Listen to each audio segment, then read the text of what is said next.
Perfect. David Teschler, back on the show. Thank you. Yeah, dude. Thanks for having me again. Yeah, this one's going to be a little different, though. This one's going to be, you're pretty much going to be a co-host on this kind of show, I think, if you're down. I think I'm down to do these at least, once a month, but I don't know how many times a month you want to do it. But essentially, we're going to be doing like a Bible study at least once a month. I don't know how much are you planning on doing this? How much do you want to do this? Dude, I mean, I'm down for at least once a month. If Mhm. it ends up being more, I'm all about it. Mhm. I love talking about Jesus and sharing the word, so. Yeah, same here, dude. Yeah, I think it's gonna be a good thing to do. At least it'll help me. It's kind of selfish for me to do this. I'm doing it for a selfish purpose, more so I could get to know the word a little better, and it helps me a lot more. Helps me learn a lot more. Hopefully, helps someone else out. But it's mostly for selfish reasons why I'm doing this. Hey, I mean, while you learn it, someone else can be learning it by hearing it too, so it's a win-win. Yeah. So this one, oh, dude, you wrote down a lot of notes. Did you write out the answers to all the questions? No. I just wrote like different notes and like Bible verses to refer back to for a couple things that based on like patience and stuff that we were talking about. Mm-hmm. And Nice. kind of like my story too. Nice. Well, do you want to start with your story? Oh, I mean, I know we kind of touched on it last time. Like, I grew up in church, so I've been going to church most of my life. I had a gap during like end of high school to early adulthood from, I don't know, 16 to 25, 26, where I stopped going to church. I felt judged when I would go because I wasn't living a life filled with Christ. I was like the lukewarm Christian that would, be at the bar on Saturday night and show up to church on Sunday morning and get those mean looks from people. And I didn't feel welcome there. And so I stopped for a while. And I mean, I still believed, but I wasn't, reading into the word. And once I moved back here from San Diego, when we both moved back here from San Diego, I just went to church once with my mom and had a whole different feeling when I went. And that was when it changed everything. And I've been going every Sunday since. Do you remember like what the message was, what the pastor was talking about that made you like kind of feel hooked again? Like what was the message that hooked you?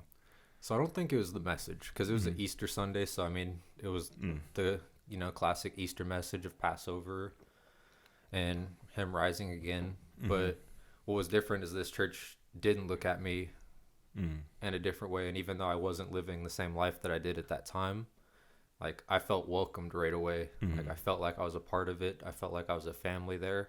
And that's shout out to Hope City and Surprise. Great church there, great environment. And that's, I think, what got me. The pastor there at the time is now a pastor in Ohio, but he was amazing. And then a bunch of the pastors that were there is like the youth pastor and stuff is now the head pastor there. He's a great guy. And like Nice, dude. just being able to get plugged in, like I started serving there, working with like the youth group and getting plugged into the church. And it was just life-changing, man. What's changed? What do you mean what's changed? You said it's life-changing. Like what's life-changing about it for you, at least for you? Yeah, I mean, just the way that I look at things. Like I feel like I'm constantly working to be a better person.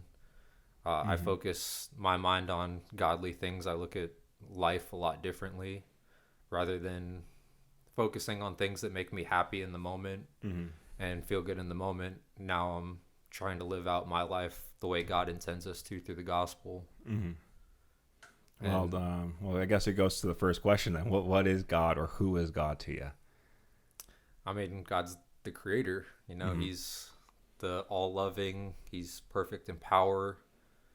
He's the beginning and the end. I mean, he's obviously the trifecta, which is something I didn't understand for a long time. He's the Father, Son, and the Holy Spirit. The Father in heaven, the Son he sent down to give his life for us and die for our sins, and then the Holy Spirit that lives within us today. And I mean, that's what you open yourself up to when you start following Jesus and kind of living out that life.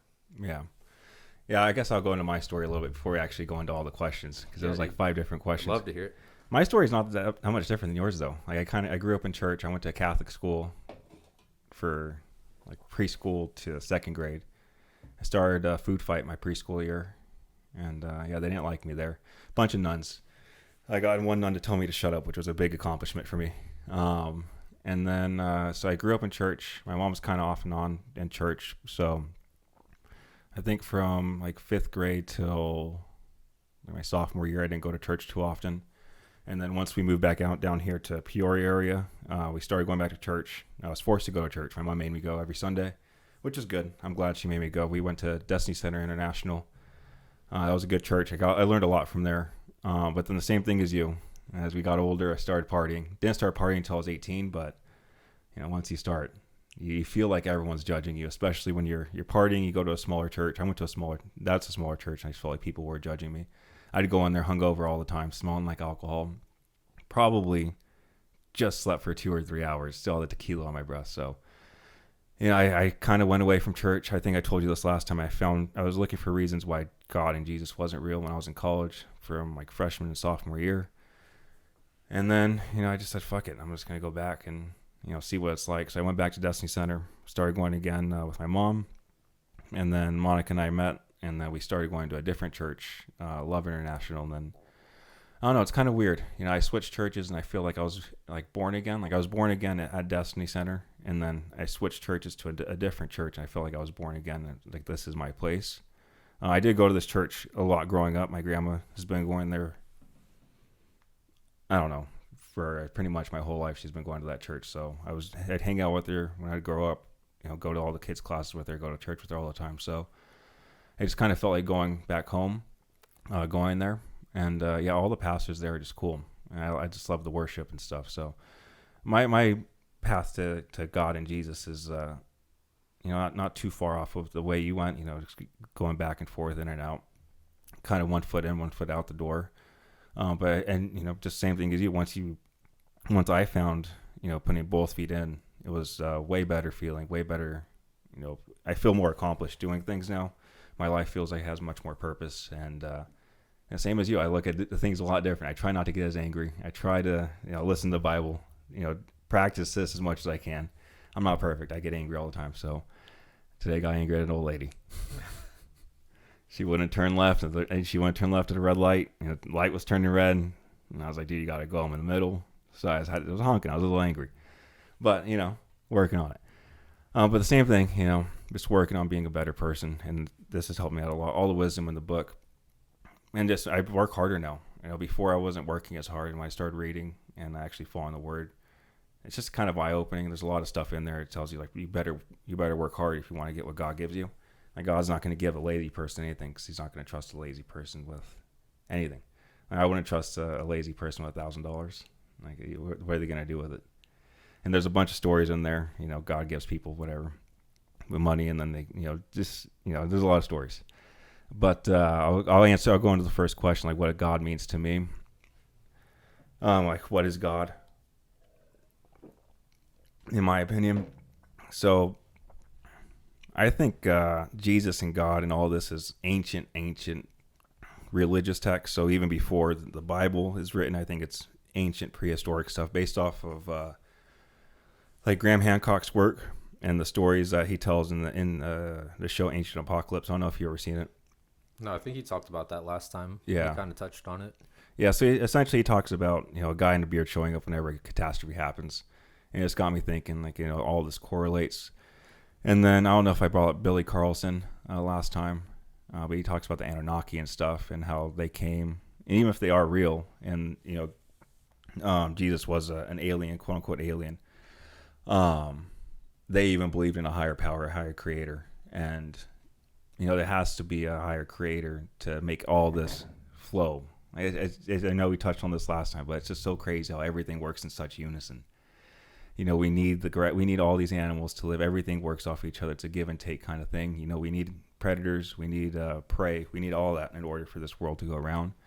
And we need the sun. We need the moon. We need the ocean. We need everything. So the fact that that's happening here in this little circle, this little planet, and the massive universe that we live in, it just makes it. There's nothing else that I can't comprehend, like, who can create such thing.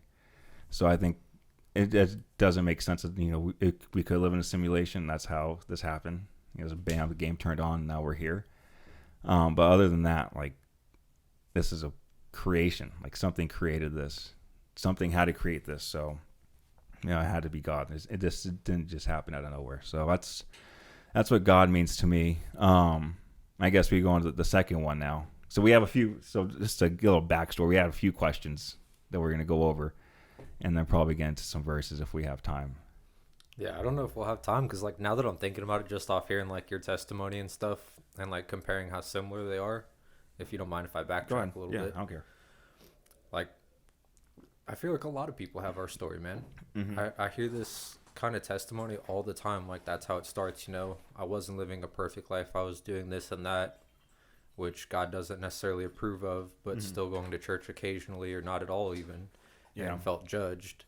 And people tend to, like, kind of drift away between, like, that mid-high school to early college range and try and find reasons to think that God's not true.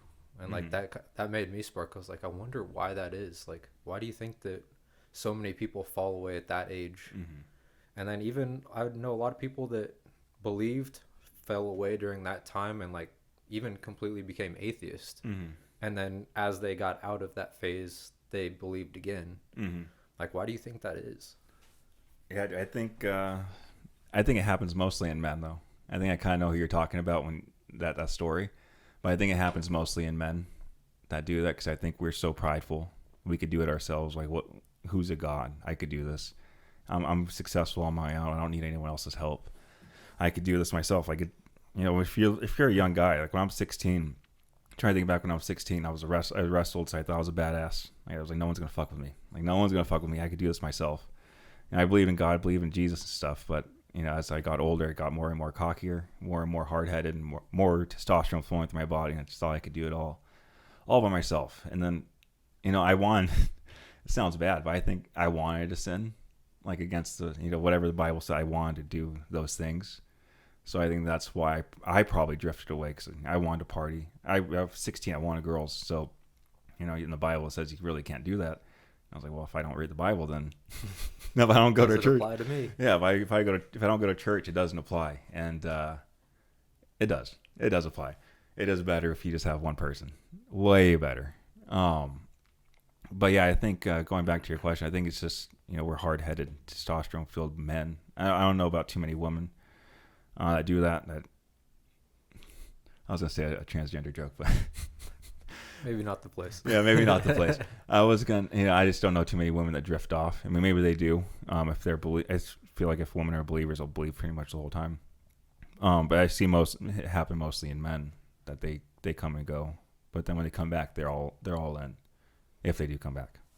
I mean, I think even because I'm sure we both know people that have like that common scenario. And it might have felt like it was about one person, but I think it's about like a good majority of people these days. Like, it's not about one person. And I would even go as far as say it's not even, I mean, it might mostly be men, because we are prideful and arrogant and try to have that power and control, because that's kind of naturally how men are built. And I mean, even in the scripture, like, men are built to lead. I mean, it's built to lead in God's way, but yeah, that leadership, is just embedded in us. But I mean, even like women these days, like with this whole like OnlyFans movement and stuff like that, like people in that same exact age, whether they grew up in church, are falling into like that. And then they're realizing that it's not fulfilling, even though you're making, more money than you probably can comprehend and ever thought you would. They're still falling out of that, trying to go back to church and reform. And so like it's like a worldly problem now. Yeah, I guess. I didn't really look at that the OnlyFans industry. I mean, I don't keep up. Obviously, I don't keep up with too much of that stuff and that kind of news. But I can see a lot of at least them regretting what they're doing and trying to find, sanctuary somewhere else and like love somewhere else. Because I mean, imagine you're a pretty good-looking person and your people are buying your body, pretty much paying you to look at your body.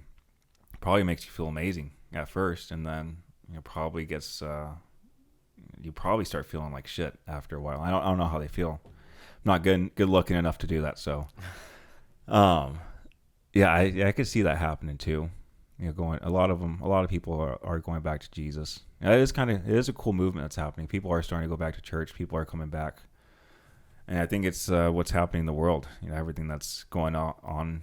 We might be in World War III. Like people are like, I need to start believing in something. They're getting scared. And people are scared. They always go back to something. They always go back to the roots. Go back to something they want to believe in. Because if they die, they really want to die and believe in nothing and have nothing after existence. I don't. I'd rather believe in God, and worst comes to worst, God doesn't exist and nothing happens. Best case scenario, I go to heaven. I'd rather deal with the best case scenario and risk a few hours of my week to go to heaven. So I'll just go into the next question though. What is Jesus and who is Jesus to you? The Son of God. Who is he to you? I mean, he's the human version of God. Jesus felt the same things that we do as humans. He felt pain. He felt restlessness and being tired and emotion.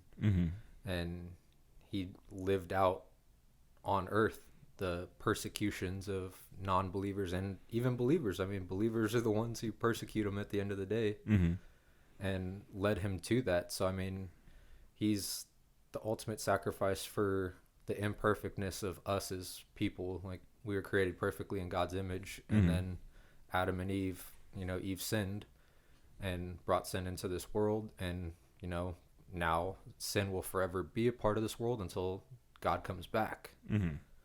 But in the meantime, God's an all-forgiving God and a perfect God, and everything outside of blaspheming the Holy Spirit is a forgivable sin.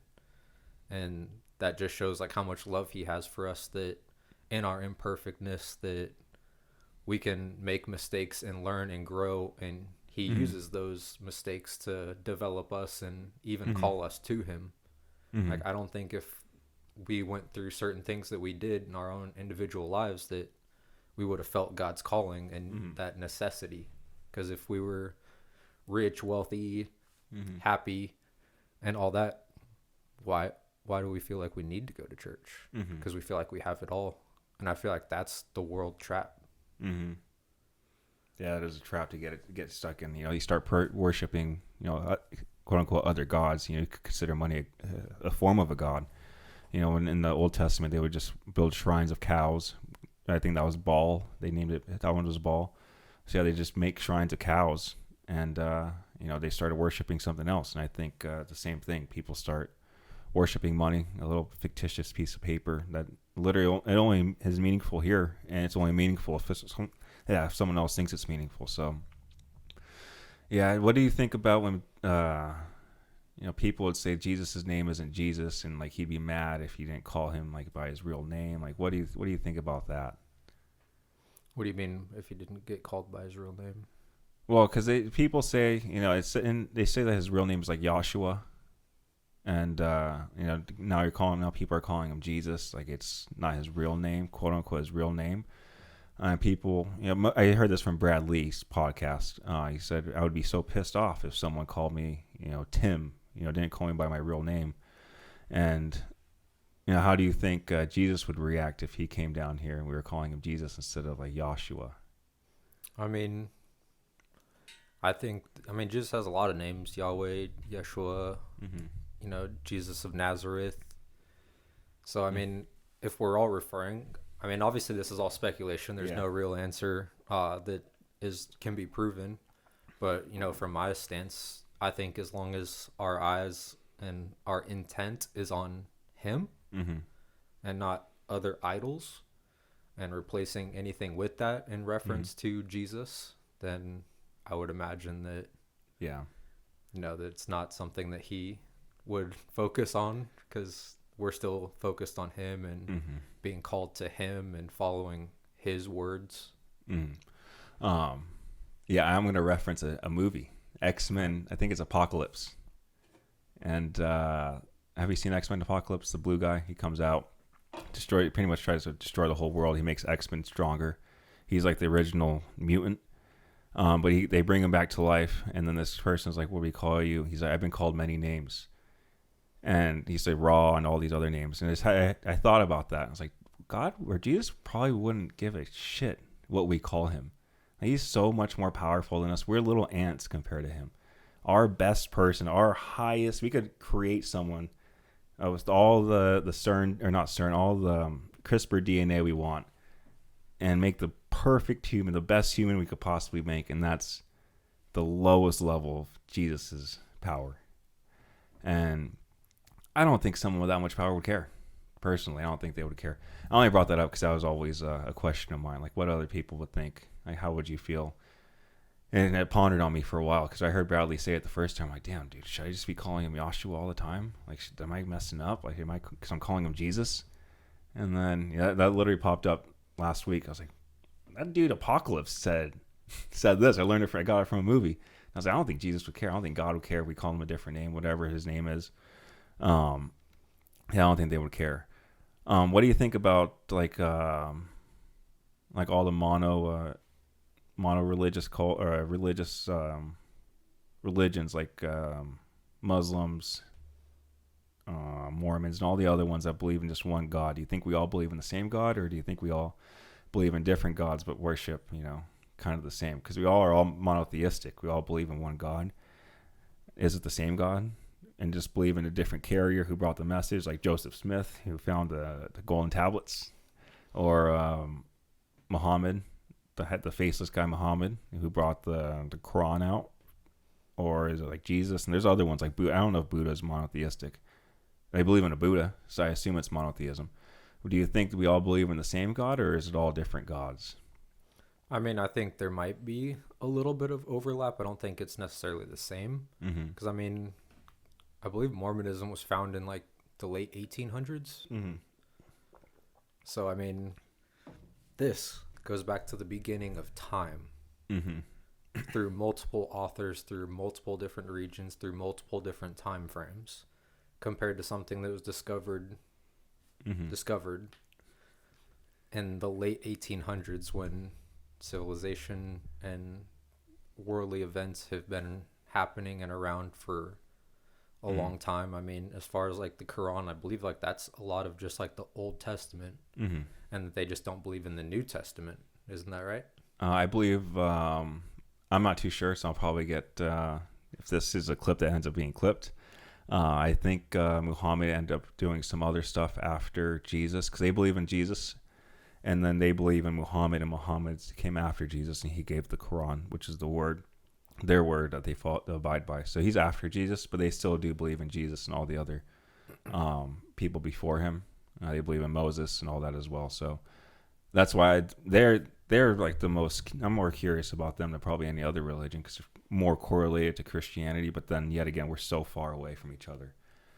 So they really spark curiosity in me, and how disciplined they are, and how they're essentially taking over the whole world. And we're kind of rivals, but we possibly could believe in the same God, which is confusing me. Like, why are we rivals? Why are we battling against each other?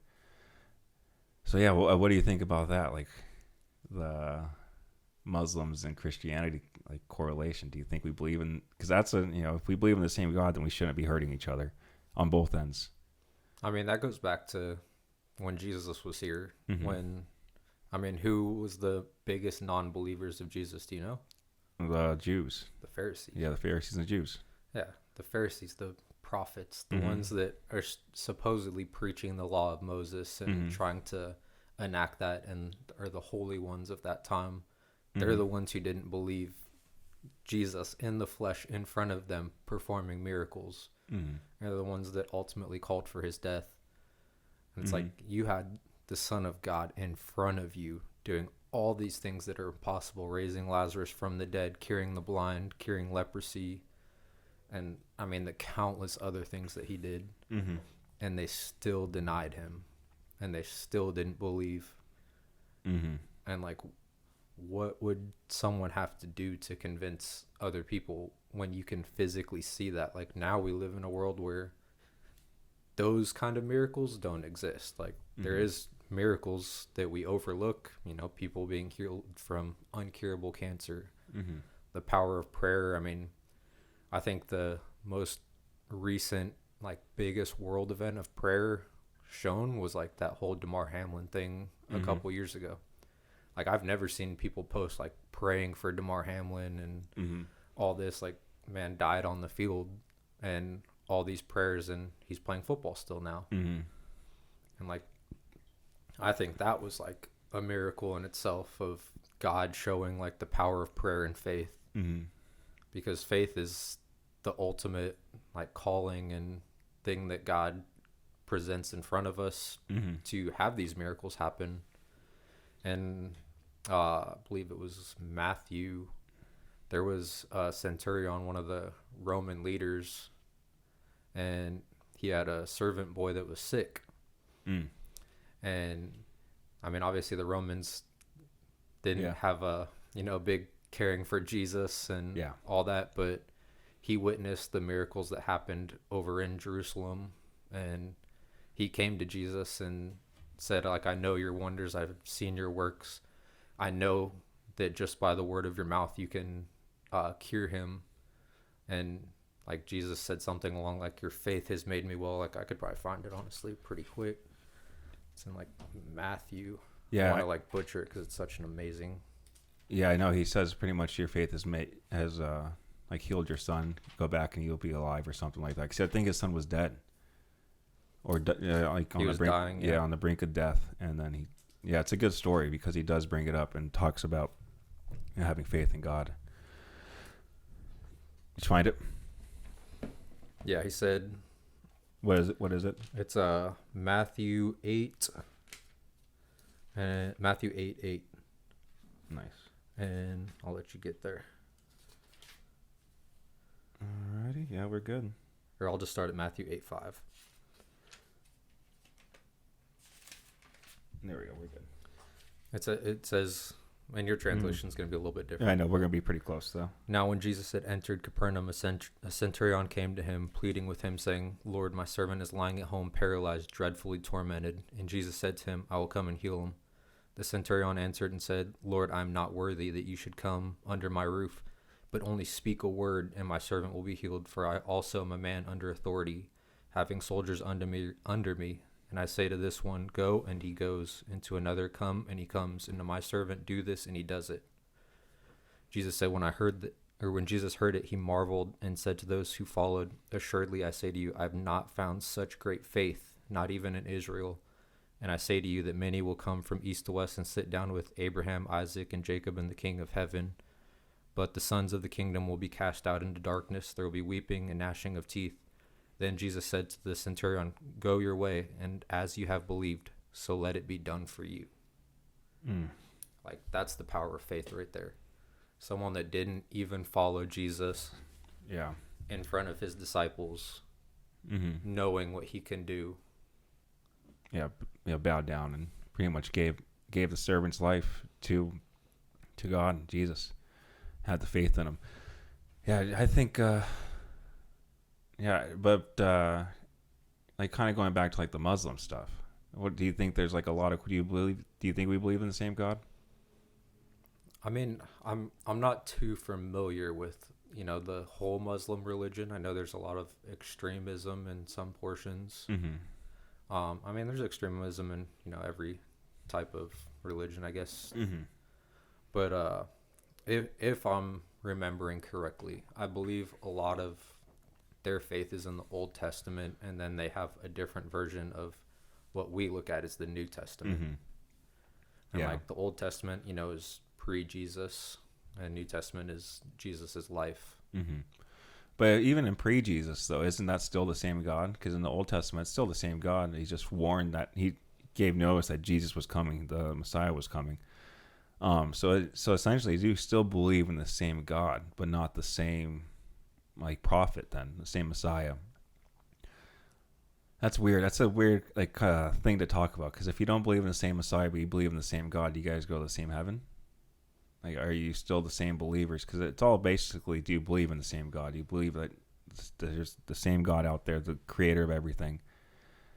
But then you just don't believe in the same prophets. Like, it's hard for me to kind of grip my head around that kind of notion. Like, because I don't want to not like the people. There's a lot of cool Muslims out there, and all we see is the bad ones. We don't see the bad Christians. We don't see the bad Now, atheists, see all these other religions that have the bad apples. There's a lot of good people out there, and if we all believe in the same God, I feel like that could unite us in some way. And if you unite the two biggest religions on the same side, you might not believe in the same prophet, but if you unite the two biggest religions, that could be world changing. If peaceful negotiations are made, or peaceful unity is made. So yeah, I don't know about that. It's confusing. It confuses me. Yeah, I mean, kind of what you just talked about with if we go to the same or if we go to heaven together for believing it. I mean, I actually wrote down this verse, Romans 10:9, and it says that if you confess with your mouth Jesus is Lord and believe in your heart that God raised him from the dead, you will be saved.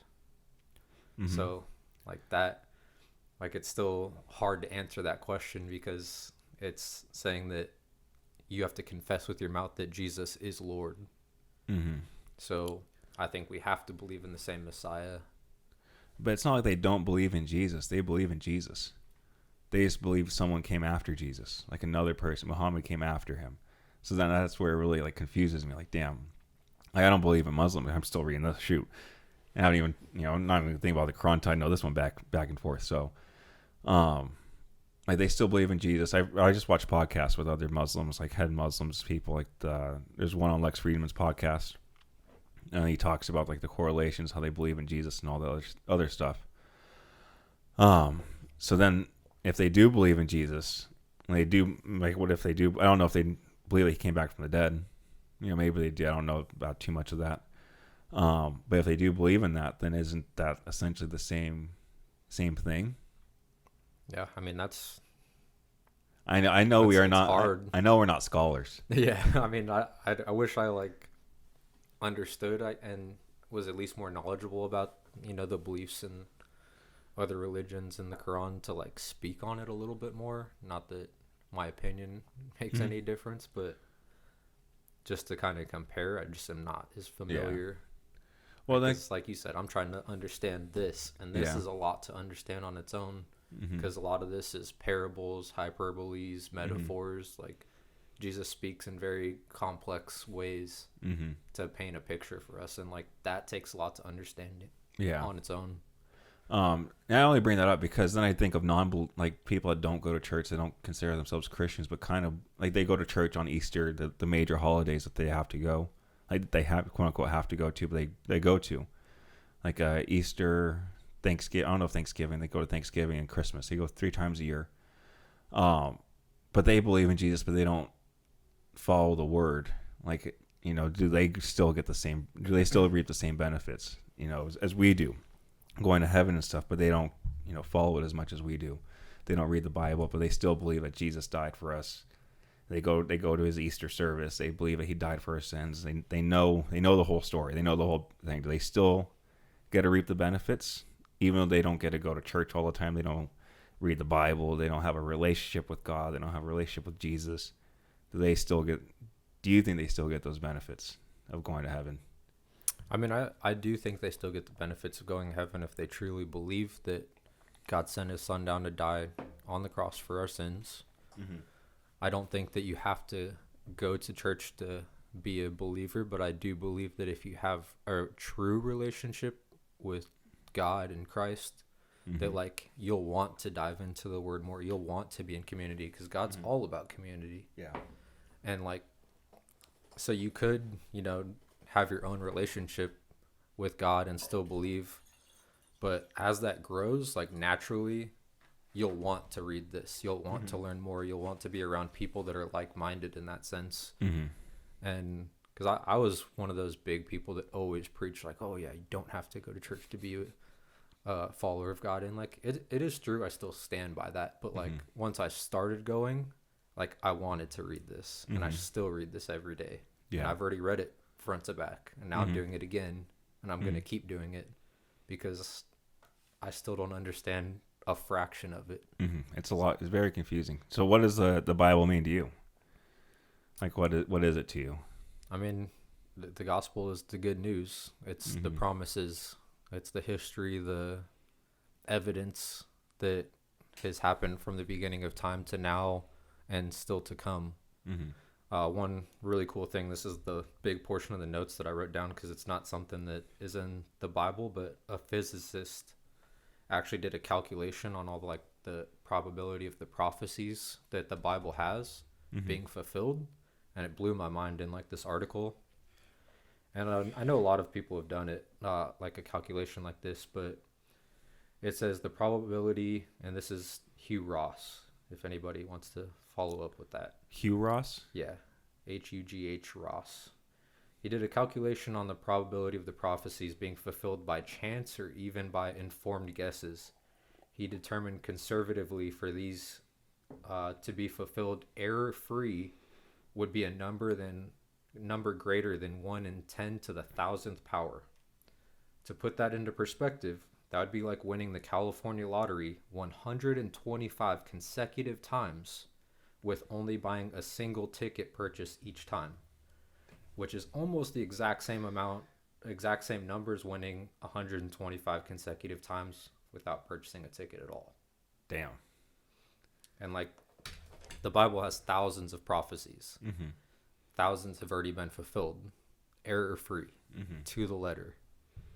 And there's only a couple hundred left. And I mean, that goes to the end of time, which, I mean, those statistics, dude, are like mind-blowing. So what prophecies would you say have been fulfilled, just if off the top of your head? Like, I mean, like the major, this just the major ones, just to help me and then anyone else who's watching. Yeah, I mean, to start, Jesus being born of a virgin, you know, that's already like, if I told you that Monica was having a baby right now, not me, but like if it was prophesied that Monica would have a baby as a virgin, and you as Joseph in this story, her being Mary, how hard would that be to fathom? Yeah, that's why an angel had to come talk to him. that one is so hard just off the start. Like all the persecutions that he goes through, the Euphrates River drying up with the tombs. Like, I mean, I'm trying to think of so many, like. Well, I mean, that's a lot. Like the Virgin Mary one. Like, I mean, I guess they could do that now, like with science. But to say that they had that kind of science back, at least in 2,000 years ago, they might have had it like 13,000, 14,000 years ago when the pyramids were made. But to say they had it, you know, when Jesus was born, it's a very long shot to say, hey, I'm going to inject you with some semen. It's going to hit. It's going to be, you know, Jesus's blood. That's very far off, you know, chance of that happening. Yeah, dude, I think the Bible is amazing, dude. I love the Bible. I look at it a little differently. I look at it as a guidebook to life. I believe in God and Jesus and stuff, but my majority of what I read is like, how can I apply any of this to my life? When I'm reading these stories, like what can I do to apply this to my life? And when I do that, it makes my life so much easier. Like I believe in Jesus. Did he say all this? Did he say exactly word for word? I don't know. It could have been messed up in translation, but what's being said in the book is very, very, very, very wise. Like, I don't know. I mean, this book is thousands of pages long, filled with multiple books. I mean, at least in the New Testament, all of them have the same story, but said differently. And if you follow that, life is amazing. It pretty much just teaches you how to be a good person. And if I'm a selfish person, so by reading this and applying it to my life is way better, because then I get to help other people, and helping other people makes me happy. Like, it helps helping anyone. If you're anyone in the world helping someone else and they get a smile, it's going to make you feel better. And so doing that and reading this, I do it selfishly, not going to lie, because it helps me become a better person and makes me feel better doing it. But I just look at it as a guidebook. There's so many great stories. Like, I listen to Jordan Peterson talk about the Bible, and he says, like, the Noah's Ark, be prepared for a storm. Like, a storm's going to be coming. You just got to be prepared for it. It's going to happen.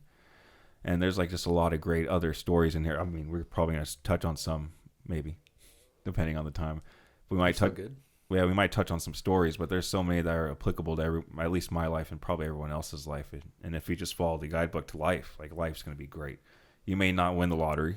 You may not, become a successful multimillionaire. I mean, you might be if you apply the principles and are super dedicated, but life in general becomes a lot better, a lot happier. I don't, I don't have any I mean, I get negative emotions, get angry when I'm driving, but other than that, like I'm very, very much more relaxed, much more calm than I was even a few years ago. I was just very stressed. I let stress get a hold of me, but I wouldn't show it. I'd let stress, fill my mind, let all these emotions fill my mind. And then now I just give it to Jesus, give it to God, whoever is out there, whatever is listening to me, whatever created me, whatever created humans, whatever created this universe, take my issues, and then my life is so much easier because now I don't have to deal with that shit. I mean, it's still there, but it's going to get taken care of. Just got to put in the work, and God's going to help take care of it. So, and I learned all that from a book. Mm-hmm. One book, I learned all this information. And I'm not even through the whole book yet. And I don't understand probably 10% of it. Right, dude. It's crazy. Like, you said, I keep getting, like, filled with questions as, like, you talk. So I'm trying to, like, no retain all of them. Just cut me off next time. I try not to do that. You cut me off. If you have a question, go ahead and cut me off. But I deal with anger all the time, and like not as much anymore. Like that's been a huge thing that God has taken not completely away from me, because it's still something I struggle with, especially in traffic. Like I'd say traffic is number one for me, and I'd say the gym is number two, because when I have to wait for people wasting time and working out their mouth, like I know my purpose. Yeah. And like I get impatient, and like but to look back on 2 years ago, 5 years ago, 10 years ago, like I would let my emotions get the absolute best of me. And like you said it, you'd look into this book for development for selfish reasons, but is it really selfish if you're helping people? Because you said you love helping people and that's what's changed for you. But it's not selfish if that's transforming you to help people, is it? It is selfish, dude, because I feel good when I help people. So I want to help people more because it makes me feel good. It's like my own personal drug, dude. And it makes them feel good. So yeah, I do. I mean, I say it's selfish reasons, but I mean, it could be seen as selfish because I'm helping someone else. And I like helping someone else because it makes me feel good. Like I want to feel good. I don't want to feel like shit. If I just ignore them and look at them, I could be helping. And like, what kind of person does that make me? I feel like shit. Like I could just help that person out, dude. What am I doing? Why didn't I just help them? And instead of just helping them out, I'm like, fuck yeah, I helped that dude out. I feel good. I feel great. Yeah, I just helped him out. God's looking at me. Hey, what's up, dude? I helped him out. And I just feel better. I just feel better when I help people out. So I think it's selfish. Like I view it as a selfish thing. I don't mind looking at it as selfish because I feel good when I help people out. And they feel better too, hopefully, if I help them out, get them out of a bad situation. For example, dude, I'll give 2 examples that happened in the last week. And they have to deal with dogs. So, Monica and I were driving on, it was midday, hot as fuck. I think it was like, this day was like 118 out. And we saw this fat old dog just running. It looked like a little puppy, so we were going to chase it down regardless. But we found this dog. We chased it, ran on the road. We chased it for this one was pretty quick. It was only like 2 or 3 minutes it took us to catch this one. But then we took it to PetSmart. It had a chip. Lady was crying on the phone. Like she'd lost her dog. She didn't know where he went. He wasn't gone long. His paws weren't he wasn't too hot. But just finding the owner just made it feel so much better. I was like, dude, it feels so good. And I find, I look for dogs all the time. We find dogs all the time and try getting them back to their owners. It just feels, again, selfishly, I hope someone does it for me. That's why mainly, why I do it. And it feels good to give someone their dog back. Like if I lost our dogs, I pray someone would give them back. I pray someone would help find their home. And then another one, 4 days ago, we found a little Chihuahua. So the backstory is he's been gone. He was gone from his home for 2 weeks. We found him right in the neighborhood. His home was 8 miles away from us. So in the middle, he lived in Surprise. He had to make it all the way from Surprise all the way over here. Little baby Chihuahua. And I'm just driving down this road, and I just see a little black thing running, and I think it's a cat, and I see it like jump into this grass field. I was like, all right, it's a cat. But then immediately I see him run back out. That fucking cats don't do that, dude. So then I go back around, go chase this dog. 45 minutes goes by, we finally catch him. This one was the hardest catch, the hardest dog we ever had to catch. But it took us like 4 or 5 days, 4 or 5 days to find the owner, and then the owner, old lady, was found out to be a service dog. Her daughter messaged me because she posted on Facebook, and they were just so happy to have their dog back. And it was selfishly, I felt good to find the owner of this dog, and it feels good. Selfishly, dude, it feels good to help people. And again, this book literally talks about helping people out, being a good person, how to be a good person, how to do these things and do it the right way. Because God doesn't want you, at least it says in the Bible, don't do good work. I don't know where it's at, but it says don't do good deeds for like fame and stuff. Like don't tell people you did your good deeds. So, hey, even though I just did. Yeah. But like don't like record it, use it for like popularity and stuff like that. Do good deeds out of your own, own kindness of your heart. And when you do it like that, I feel so much better. I mean, I've never recorded myself like giving a dog, so I don't know how that would feel, like recording and posting it for views. Yeah. But I don't think it'd feel as good as, just giving it to him in private, having, hey, here's your dog. Glad you're able to find the home. Glad you're feeling better. I feel better that we're able to find the dog's home. I think that's a better feeling than, again, I don't know. I haven't posted it, but better than, filming a homeless person. Here's $20, dude. Go buy yourself something to eat from the grocery store. So, yeah, I mean it's biblical. I know exactly what verse you're talking about. I can't think of like the actual verse, but it says like don't let your right hand know what your left hand is doing. Which again, is, I don't know. I'm not an English major. Parable or not a parable, but a metaphor. Of basically, you're not doing it for clout, fame, recognition, anything like that.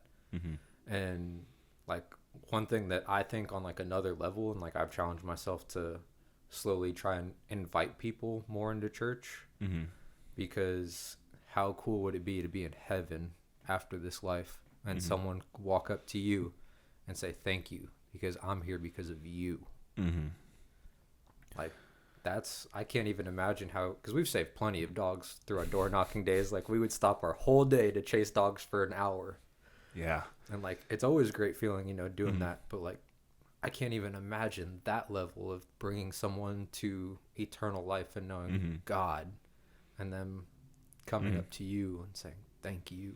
And it does say in the like, and I should have wrote I didn't know where we're going with this, but like in the Bible like don't be ashamed of God. Don't be ashamed to say you follow God or Jesus. Like preach His name. Speak it from the roof. Speak it from the rooftops.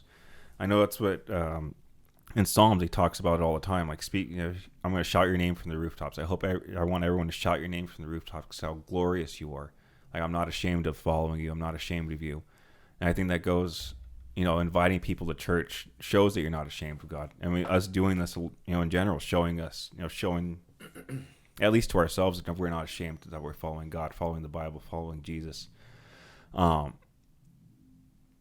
Yeah, I forgot where I was going with that, but yeah. I mean, so my church is doing this sorry. series. I remember now. Sorry. Go ahead. Oh, finish up, dude. No, I was just saying what you're doing is good because you're inviting people to church. You're showing people that you're showing God that you're not ashamed of following Him. Sorry. Yeah, no, I mean, that's challenging though, man. It's hard, especially when it comes to like people that you're super close with and don't have that faith. It can be super like awkward and not embarrassing, but just a weird, uncomfortable feeling. And like, but God doesn't call us to be comfortable. So like, I try to remember that. But my church is doing this series we just finished up. It's called Unreachable, and it's reaching the unreachable people. And they talk about how we need to be interruptible in our day. So when I wear a certain shirt, like it says like find and follow Jesus from my church, like I get compliments all the time. Dude, love your shirt. And I used to always be like, thank you. And then on my way. But like just maybe God needed that to be someone's testimony. And I could have invited them to church because they're going over statistics, and I'm not going to name the exact statistic, but I want to say it was between 80 and 90% of people don't go to church because they haven't been invited. And like, that's crazy. Just a simple, hey, how would you feel about going to church with me on Sunday? Could change a huge, even if a tenth of those people that actually went or didn't go found God through that, a fifth, Yeah. Or a 20th, like Or even 1%, dude. 1% yeah, of people. Less than a percent. Yeah, whatever. just one person. Yeah. Just saving one person's life would be incredible, dude.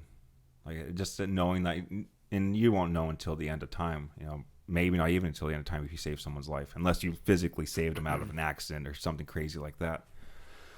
But reaching the unreachable, dude, that's, like, how do you reach the unreachable? Like, you have people coming up to you, right? But as far as, you said being available, being available, being interruptible. My pastor, I mean, it kind of goes along the same lines. I don't know if it's in First Corinthians. It's somewhere in the Bible. He's talking about this guy. I don't know. The names are very, very similar. It starts with a J. But this guy he had an oxen farm. He's controlling these oxen, had his whole farm. And then this other guy with the same name, very similar to his, came up to him and said, God needs you. So he had his whole business working hard. And then he said, oh, God needs me? All right. Got rid of everything. Burned all his fields. Got rid of all his oxen. He was a hard worker. He was successful. And God said, now I'm calling you. Like, now it's time for you to do what I want you to do. And it kind of goes along that lines, like being interruptible, being able to know when God's having you do an opportunity. Because I thought about that after. It takes me a while. I sit on these things for a while. And I was like, damn, how many opportunities have I missed that God's presented with me? Like, it could just be one slight opportunity. And I could have just changed someone's life or gone a different path and, done something different. And I just looked over the opportunity. It was there. It might not even have been a big opportunity. It could be like, hey, can I trust you with this thing? And then I just ignore it. And then God's like, all right, I can't trust you with that. You're going to have to keep waiting. Keep waiting. I'm going to give you another opportunity, see if you can prove yourself. And I'm curious, like, how many opportunities do we miss that God gives us? And then if we notice them, how do we notice them? How the heck do we know? And I guess you have to be interruptible, knowing how to be interruptible. And I guess that's going to be a hard thing, at least for me, because that's I'm going to take that on for myself now, inviting people to church. I need to get more Jesus merch. But yeah, I definitely need to start inviting more people. My church is just a little harder because it's half Spanish, half English. So a lot of people, it's hard. It's hard, yeah. Especially if you're an English speaker. Like, I'm learning Spanish. Shout out to Duolingo. But I'm learning Spanish, so it's a lot easier for me to kind of transition. It's more fun for me to go now because I can kind of understand both. I'm practicing my Spanish. But for just purely English speakers who don't care to learn Spanish, who don't care to hear Spanish, like, it's hard for them. I can understand. I mean, it was hard for me when I was growing up. I thought they were arguing because one person, the pastor, is speaking Spanish, and then he paused for like 2 or 3 seconds, and it'll be English. And then so when I was growing up, I'm like, why are they arguing? Like, why are they yelling? Because they get passionate, so they start yelling. So I asked my grandma, why are they yelling at each other? And I just found out they're translating. But it's hard. I could only imagine how hard it is to comprehend, like, what's going on when it's double. So it's harder for me to kind of, like, want to invite people that don't know too much about it, just because it's hard to comprehend if you don't know much about it. So I sent them to my mom's church. Yeah, I mean, a lot to, feed off of there with, I mean, the perfect church for you is going to be could be the completely opposite of the perfect church for me. Like, finding a new church when I switched churches a year ago, like, I went to 4 or 5 different ones that I didn't felt called to, and then I finally found mine again. And, like, that's completely different. But I mean, even if the seed is just planted with that person by inviting them, like, I started small, and I mean, I'm still, like, trying to keep the same goal of inviting one person a quarter. So that's 4 people a year. That's not bad. It's an attainable goal. It's just starting small, right? Because naturally, once you start building that up, you'll kind of make it like a second nature. And so that's been, like, the way that I've started out with it, because it was like one of my New Year's goals or whatever. So are you just inviting them, or is your goal to get one new person in a church a year, or like one new person a quarter physically in church, or just inviting, say, hey, do you want to come to church with me? Get one person to actually come with me. Okay. Yeah, it's a hard. So it's like one sale a quarter. Yeah, exactly. If you look at it as like a business perspective, like you're going through all these prospects, going through all these objections, all these no call, no shows, and all you're looking for is that one person, and that's the person you want to go. Yep. Yeah, that's a good way to do it. Because I invite people. I shoot them a text, hey, church on Sunday, but they all speak Spanish, so that's the only that's my little niche I'm inviting to church. Yeah. What do you think is the issue about inviting like people you know, like very close to you? Because I do feel the same way as well. Like when I talk to people, I'm like, damn, dude, you'd be so much better off if you went to church. Your life would be so much. You'd be so much happier, way less stress. Because I could feel the stress coming off some of my friends that don't go to church, that don't really believe. I'm like, dude, trust me, man. If you just went and just went and sat in the presence, you feel so much better. And then eventually you'll start picking up more and more things, and your life will just start changing. But like I don't talk to him, I don't tell him, even though I know deep down in my heart, like tell them, force him to go, because they're my friends. So I could force him to go to church with me, force them, multiple people, multiple friends, not just one. Well, I'm just thinking of one who lives close to me. Like I'm trying to force him to go. Yeah. I mean, dude, it's hard. Like a lot of people like I know and that you know because we have, mutual friends. Like they're those people that I was talking about earlier that in the worldly, earthly life that they don't have monetary issues. Like they seem like they're in a good place and they think they're in a good place, but they don't see the bigger picture of the eternal. Like they're just settling for the now. And so they might not understand the need. And like that's a scary thing because I've been there too. And I got humbled quick and realized when I needed God. And like now I'll never go back because I could have $10 million, I could have $0, and I know where my faith is going to be. And it's about praising in those difficult times. So it's hard to kind of get those people. And I think a big challenge is like sharing that with people because sometimes, like speaking for myself, I don't feel qualified to share the word. Like just like the centurion said, like, I'm not worthy to have you under my roof. Like I don't feel qualified, but then again, like you don't have to be qualified. Like it's not our job to sell Jesus. Our job is to plant the seed and get out of the way. Like God will do the rest from there. And so I think it's moving past that barrier is like the true difficult spot to just getting people in the door and getting out of the way, because we naturally feel that need to take over and to be the difference when it's not our job. Like, yeah, it's a big burden to carry. I mean, I even try getting him with the selfish stuff. Like, dude, you're gonna feel way better. Like, it's just selfish. Like, you could go be selfish. But I was gonna ask you a question, then I forgot. Like, I get a whole load of questions, and then like, dude, what am I? But like the qualification thing too. Oh, it was about qualification. So just think about like our first sale, like when you first started sales. Like when I first got into solar, I tried recruiting everybody. I was like, dude, come do solar. You're going to make so much fucking money, dude. Come do it. You don't even need that much experience. You just set appointments. You're going to make a shit ton of money. Just come over. Come on, come do it. And when you see people that find Jesus for the first time or that have been out for or never had Jesus, like just look at Jelly Roll. Jelly Roll didn't have Jesus and then he got into prison and started believing in Jesus. I don't even know if that's his whole backstory, but I just know he believes in Jesus. And then he follows, he prays and preaches a lot, and his whole music is based off of like how Christian music is played. But like those people that have come out of the darkness and then found Jesus are usually the ones that are more vocal than people that have had God. Like you and I have had God and Jesus in our lives the whole time, so we're used to it. We know how it feels our whole life, so we're not out there,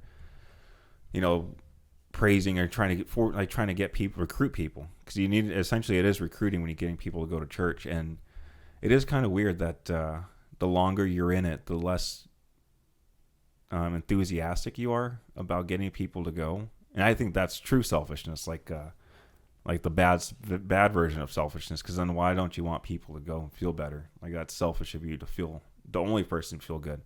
If you don't want anyone else to feel good, that's like the darkness of like the dark selfishness. But it is wild because I'm in the same way. Like I don't know why I don't get more, like put it on my Instagram more, put it on my YouTube, talk about it more on YouTube, talk about it more to other people.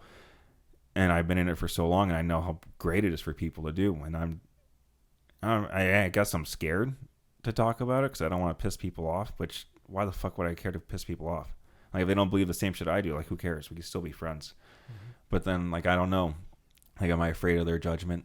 I'm trying to figure this out, like, right now while we're talking. Yeah. Like, why? Like, Do you think you know why you don't like it's different for you versus like it's harder for you and myself versus like other people that just found God that didn't know God or Jesus before? Like, do you have an idea, or are you still in the same boat? I mean, honestly, like the last couple years with how much like my faith has grown, like how you say like being born again, like it truly is that, and that sounds super confusing to non-believers because they don't really understand what that means. But like when you know what this brings to your life and what God brings to the table, like you want to share it because you're like, if only you knew, like you would get it, and like please just come see. And like it's tough, and like I've personally gotten a lot better at sharing, and like I have like these little text messages through my old church for daily devotionals that come, and it's like anywhere between a 3 to 8 minute video of a daily devotional. And like a couple weeks ago, I felt God talk to me saying like, share this one. And like I sent it to 4 people that were close to me that don't believe. And it sucked because I got no responses. And like I sent it to, I believe, 4 or 5 others that are believers, and I challenged them to do the same thing. And I don't know how that turned out, but like I sent it to 4 people that were super close to me and got nothing out of it. And like, you know, it sucked. It felt like humiliating in a way, but then I was like, who cares? Like, I did what I felt called to do in that moment. And like, I'm not going to stop there. I'm not going to give up because I don't know how like God worked through that. Maybe they watched it and didn't know what to say. Yeah. Maybe they didn't watch it at all. Maybe they'll watch it in 3 months. And it'll speak to them then. But like, it's just about following that voice of God in your head. And like, when you do feel called to share that and step out in your faith, like it makes me think of like when Jesus walked on water and he called Peter out to him, and he was scared because it was storming, the ocean was roaring, and as soon as he took his eyes off God, he started sinking and said, why did you take your eyes off me? And so I think just keeping our eyes on him, like we'll want to share that, and we'll want to keep doing that, and we just got to keep pushing through those moments of uncomfortability and sharing his word, no matter who it is. I'm not gonna get too angry. I'm a better person now, but I'm not gonna get upset or angry. You didn't send me that text. I'm just throwing that out there. You said 4 people I'm close to that are believers, 4 or 5 people I know that are believers. I sent it to them and I challenged them. Now I'm sitting here thinking, I'm like, damn, when was the last time DJ David texted me? I was like, oh, it was a while ago. He didn't send me no devotional, no videos, no, daily devotional. I was like, okay. That's my bad. I'm gonna do it right now. No, it's fine. It's fine. I'm still gonna do it because I should have. I'm not gonna watch it now. It's okay. It's fine. You don't have to, because maybe you'll watch it in a couple of months. Like that?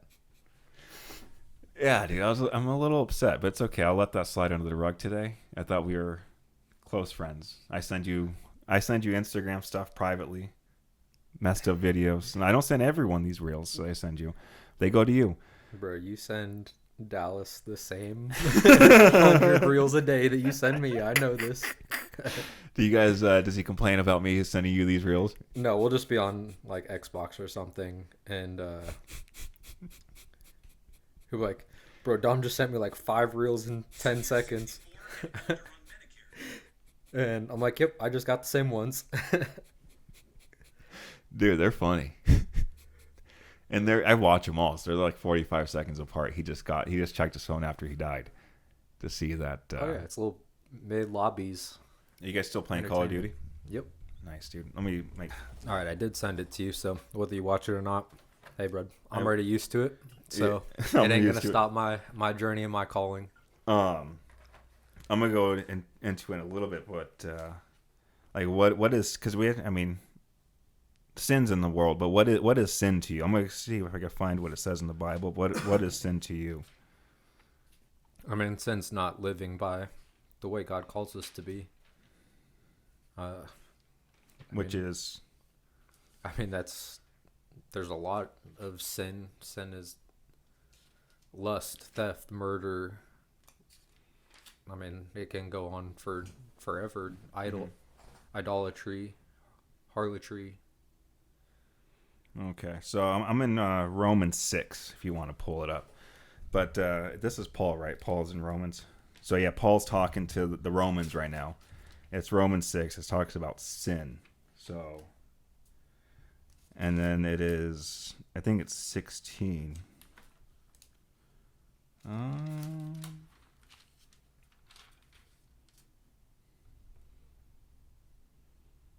It's somewhere in here. It's not what I highlighted, but he talks about sin being like things that you know you shouldn't be doing. And I think that is like yeah, because I'm at 12 and I thought it was right here. It says, don't let sin control the way you live. Don't give in to sinful desires. Not let any part of your body become an instrument to evil or serve sin. And instead, give yourselves completely to God. For you were dead, but now you have a new life. Now you have a new life. So use your whole body as an instrument to do what is right for the glory of God. Sin is no longer your master, for you no longer live under the requirements of the law. And instead, you live under the freedom of God's grace. So that's the one thing I've highlighted. But even that, like, your body is an instrument of God. So I think that could kind of be like your body is like the temple, right? Is that the verse? Like, your body is a temple? Yep. So do you think it's a sin to be obese? If your body is a temple and you should take care of your temple, do you think it's a sin to be obese and not take care of your body? I mean, that's tough. Because I know there's a verse somewhere that says, like, physical exercise profiteth little. But I do think that it is a sin to not take care of your body, because there also is a verse that says, like, if your left hand causes you to sin, cast it off, for it's better to have one hand than live in sin. And, like, that doesn't literally mean to cut off your hand. It means just the level of sin. Like, God calls us to be above. Yeah. So, I mean, I would think that not taking care of your body in any way would kind of reflect on that. I mean, it's easy to sin. Like, lust isn't just sexual acts. Lust is looking at women with sexual intent. Like, yeah. And that's hard not to do, like, whether you're a man or a woman, like, because it feels like it's embedded in us. Yeah. Just for example. Yeah, I mean, I think that's happening. I think lust is probably the most prolific sin that's out there, just because of everything. Social media, dude. Like you were talking about earlier, the OnlyFans girls that are coming back, but all these dudes are lusting for them, and they're just blowing all their money, dude, having all these sexual desires for someone else, and that all these other dudes. So yeah, I think lust is very prevalent. Even people that are in relationships, they probably pay for all this stuff, or they hide it from their spouses. I know people have been in those situations. So yeah, I think lust is probably the most prevalent. But there's a lot of sins out there. A lot of things could be considered sinning, I guess. But then all you have to do is ask for God's forgiveness, I guess, right?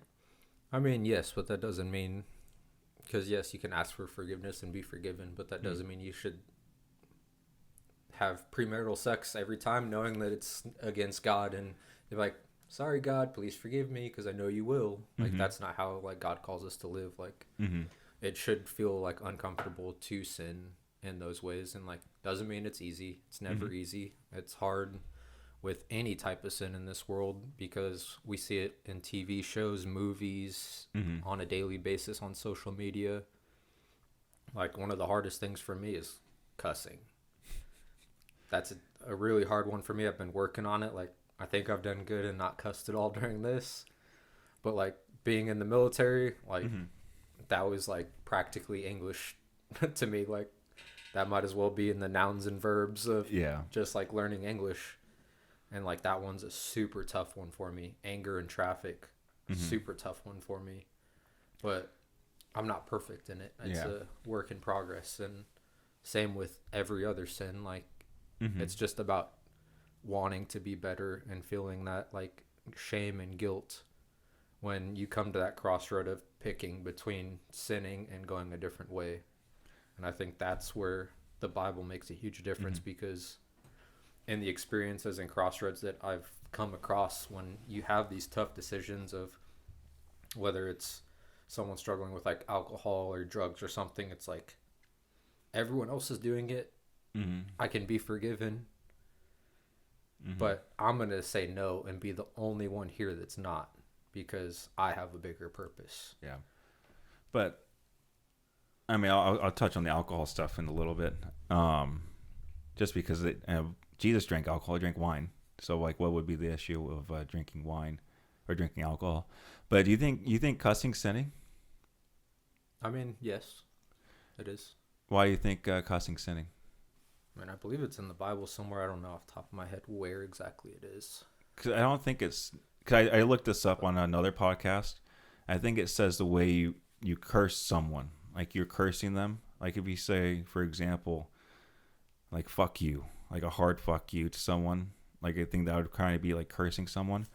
But as far as like saying like oh shit, like I stubbed my toe, or some basic ones, I don't know if that would be considered like sinning.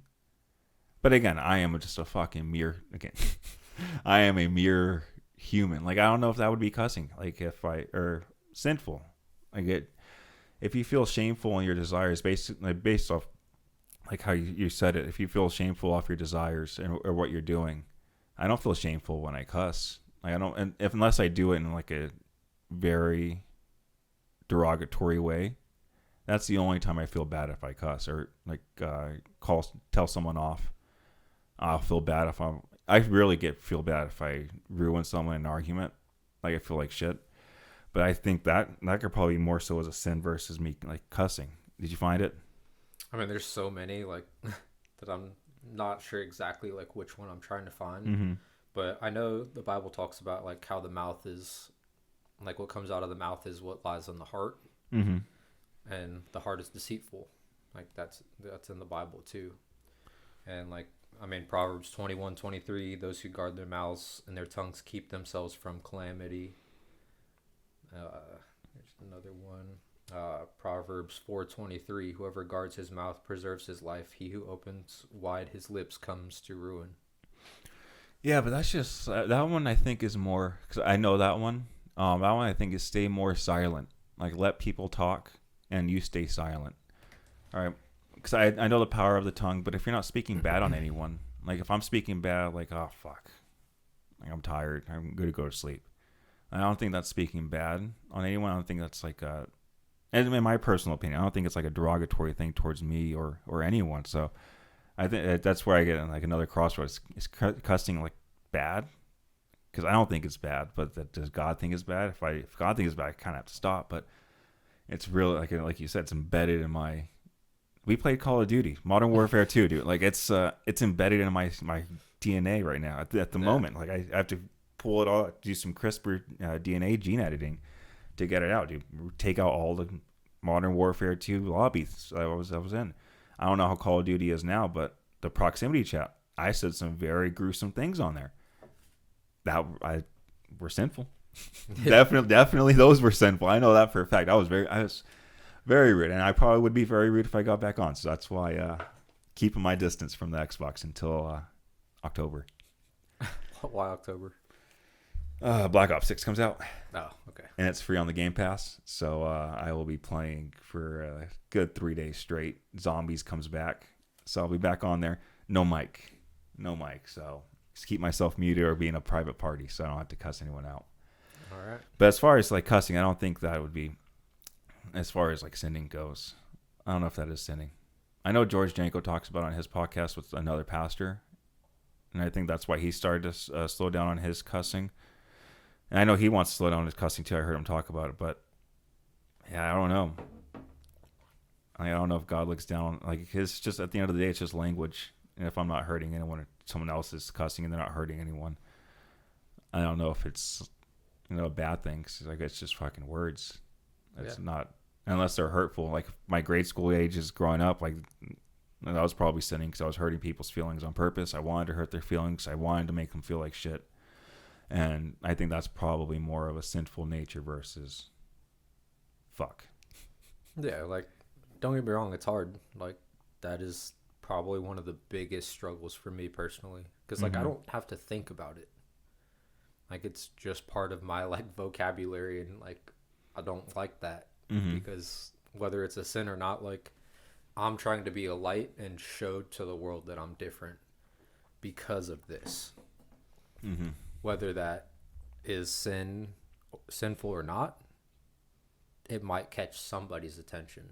The way you react to certain things in certain situations, like the anger management part, like I want, you know, if someone persecutes me or says something to me, I want to be able to be calm and have a good reaction about it, to where, because the best reaction is no reaction. Every time you've tried to, like, because we've all done it, like where you try to be hurtful to someone and they don't react and they just don't care, like you have to sit back and be like, dang, what's up with them? Like, why don't they care? Why didn't that work? Yeah. And like, I want to be that person. And it's hard and it's difficult. And I mean, it goes into being different in many different aspects. Like we were talking about, like alcohol. Jesus did drink wine, but then the Bible also says, be of sober mind because you don't know the hour that I will come. And it's like, dude, like, so like maybe, you know, if I have a glass of wine, I'm all right. But if I have a bottle of vodka, like I'm abusing it and turning it into, I don't know if idolatry is the right word, but like putting it above. And like you mentioned George Janko, and like I don't watch a lot of podcasts truthfully, but I see a lot of clips of his, and he talks about like if weed is sinful, and like the Bible doesn't tell us these things. It doesn't say if alcohol is sinful. It doesn't tell us if weed is sinful. So like it's kind of up to interpretation. So then doesn't it say in the Bible you use the fruits of the land as you I don't know, I'm probably butchering it, but I know it's in towards the beginning, but use the fruits of the land as you please or whatever, eat my fruits of the land. Weed would be in there, mushrooms would be in there, LSD would be in there, and ergot. So all these crazy, what we consider drugs, which aren't really drugs, are plentiful in the wilderness, plentiful out here in the world that God gave us. So would it be sinful? And when people do, like I've done mushrooms quite a few times, and every time has been spectacular. Every time I think I've gotten closer to God and more spiritual. Even during I had one crazy bad trip, extremely bad, passed out twice, got dehydrated, passed out twice. And when I woke up and came to, I felt so much better, so much closer to God. And I don't know what happened during the trip at all. But that time during my bad one, I felt closer. And I've done other drugs, and I've taken acid. I haven't taken it since, but last time I did it, I was trying to go to bed and all I heard was whispers. And I was like, this is scary. This is not where God wants me to be right now. Because they were like dark whispers. And it was just, all I kept saying was, hey, hello, wake up, hello. And it was just so annoying. So I was like, dude, God doesn't want me. Every other thing I've done hasn't put me down this like darkness, because I just felt dark. But when they go back and look at like the vessels that Jesus, I'm not sure if Jesus used them, but in the old Christian days, Brian Murray Rescue did a lot of work on this in the book called Immortality Key. They found LSD, and so they would smash all this up and light it up. They found weed in there, LSD, psilocybin, all these other psychedelic drugs, and they would walk around it, the whole, whatever they called it, church back then, cathedral, and got everyone pretty much high before church. So that's why it's hard for me to see. I smoke a lot of weed. I didn't smoke too much before this, but I do smoke a lot of weed. I'm probably gonna smoke right after this. So then it's hard for me to understand if it's sinning or not, because it's on the earth. It's a healing product. It helps people heal up better, helps people keep a level mind. I feel like I forget some stuff if I get too high. But most of the time, you see me, I work out, I smoke, and I go door knocking, door to door, and I was selling solar, door to door in people's houses, high as a kite, and I was completely fine. And if anything, it helped me because I didn't talk as much. Like the Bible says, talk less. And quick to listen, slow to speak. Yep, and I was because I couldn't speak, so I just sit there and listen, and just let them talk. My appointments, I like to talk to people, so. Yeah, so it's hard for me to think if weed or any of this other stuff is illegal, because then they go back and say that the bread, because this is all in Brian Murowski's book. They did all the research on it. They did all the analysis. But ergot was prevalent in like the bread and stuff, because when a frost happens and do you have, how much time you got? We're good. And when the frost happens and it goes over the wheat and stuff, and then the ergot grows in there, and then they eat it, and the same thing happens to the wine. And then he talks about how they used to make this even after Jesus died, this potion, but it got destroyed, and that this potion would get people high and get them closer to Jesus. Like, you take my blood or drink my blood, this is my blood, drink it. You're going to become essentially a part of me by doing this, by doing that. And you're only supposed to do it every once in a while. You're not supposed to be taking communion every single weekend. You're supposed to do it on certain times, spread out. You're not supposed to do it multiple times. And that's how psychedelics essentially are as well. I don't take mushrooms all the time. I'll take them once every 3 to 4 years, a pretty heavy dose, if that. I haven't taken mushrooms in 6 years, a heavy dose. Yeah, I was anything on microdose. I haven't taken anything in years that was anything heavy. I mean, I think that should be saved for sacred things, and I think that's what they used to do back in the day as well. I'm not sure if you think the same mindset. Yeah, I mean, and like I said, who knows like the ultimate answers, because it is like naturally produced, and like that's a huge debate that I like researched into. And a lot of people said similar things, like, oh, when I smoke before I read the Bible, like I'm able to focus so much more intensely and like feel closer to God. And like it's a huge debate, like, because it doesn't have like the precise answers of weed is bad or alcohol is bad. Like it just says be of sober mind. Yeah. And so like, is that a metaphor? Like just be coherent. Yeah. And like I think or don't one abuse like things. obvious thing is like being like coherent, not abusing it, not being a slave to it, no matter what it is, whether it's man-made or of the earth.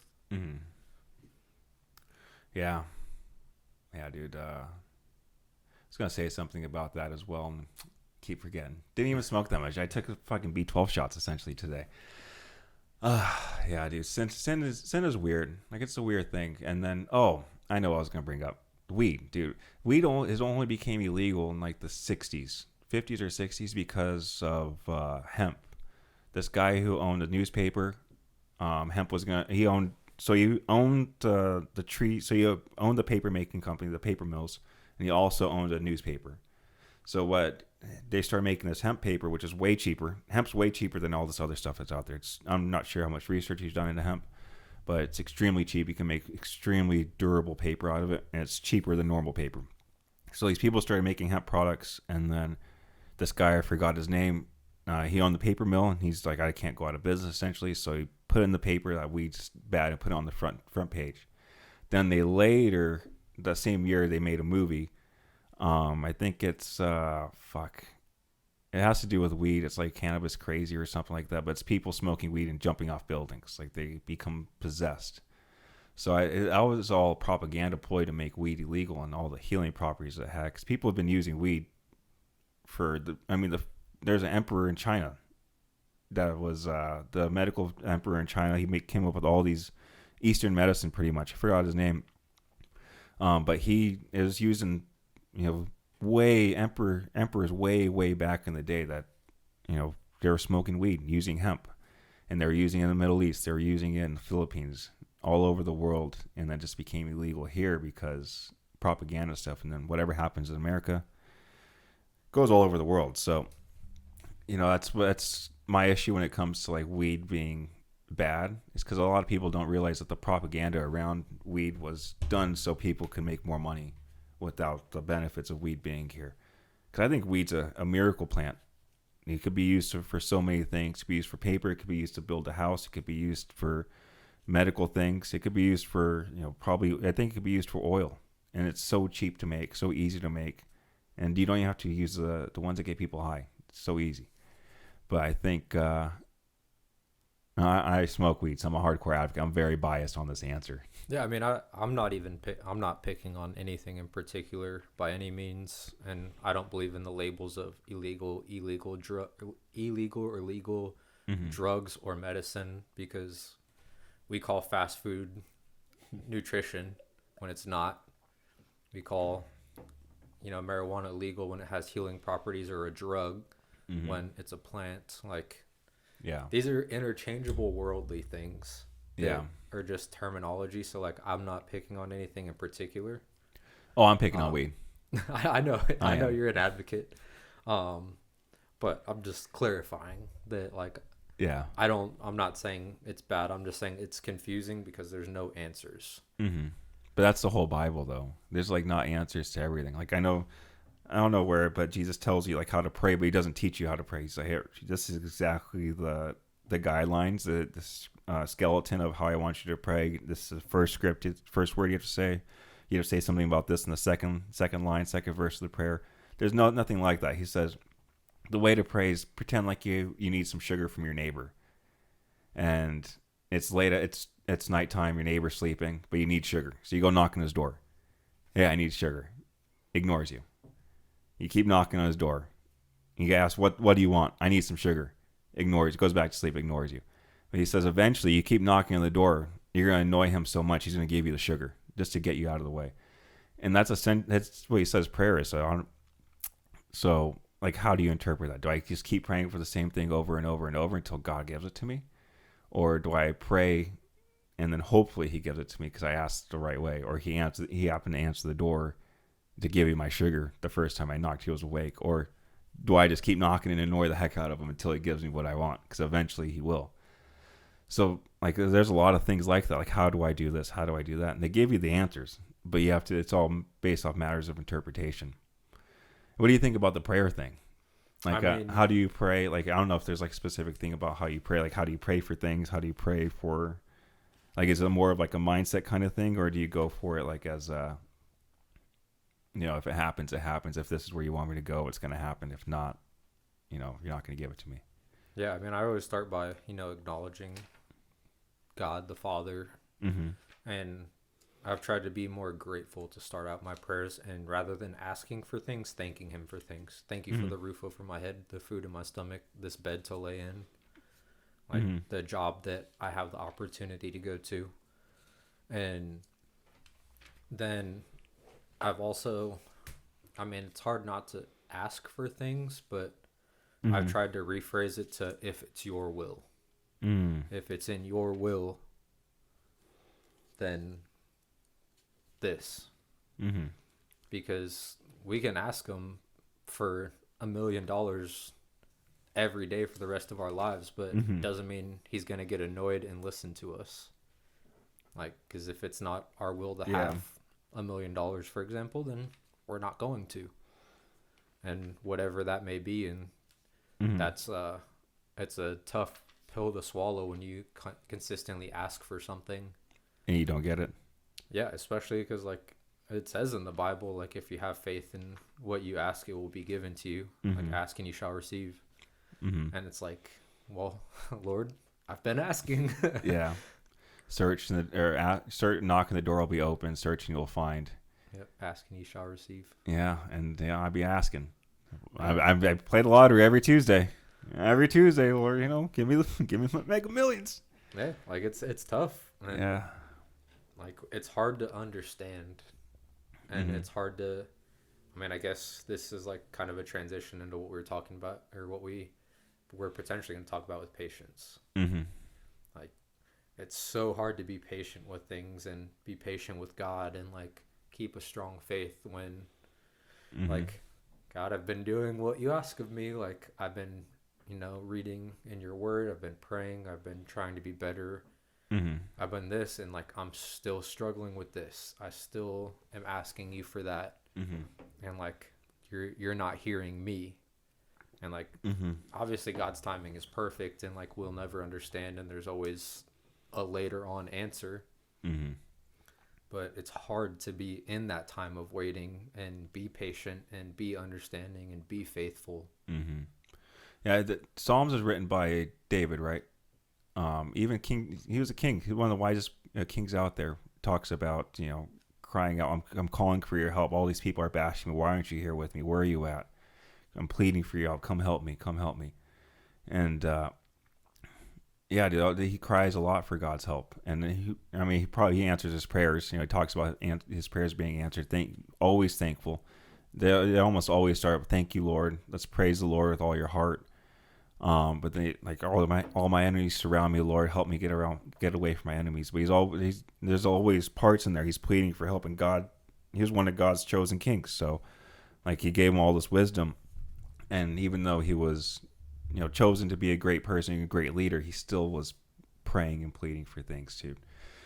Yeah, the Bible's been prayer and patience is a hard one. Like the other day, the reason why I want to talk about patience is because my lid broke on it, and I couldn't buy a thing on Amazon, and I had to wait like 3 days to get my lid. Dude, I was like, dude, why can't I was looking on Amazon hoping to find one. I searched forever.